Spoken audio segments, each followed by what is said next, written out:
Hey everyone, Lauren Hansen from 13 News. I'm talking to Dave Forney, the CFO of Logan Aluminum, about United Way of Southern Kentucky's Crisis Relief Fund. Now, Dave, tell me a little bit about why Logan Aluminum chose to contribute to the Crisis Relief Fund. Well, Logan has been involved in Logan County and throughout South Central Kentucky since we started in the middle 80s.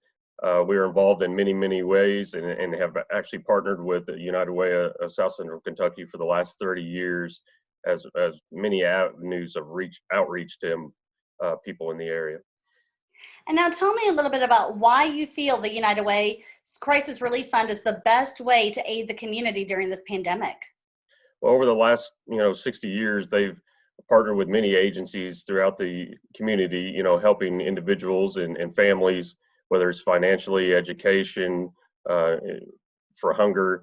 And we really view that they are good stewards with our donations, and we have absolute confidence that they'll be used in the best and the correct way. And now what would you say to other businesses and people about helping others right now? Well, a lot of people are hurting right now. And, for those of us that are blessed in many ways, we need to reach out to one another and help one another. And really, it's our calling to provide assistance to those in need and just be a good steward. Thank you so much, Dave Forney of Logan Aluminum, and we'll take you back to the show.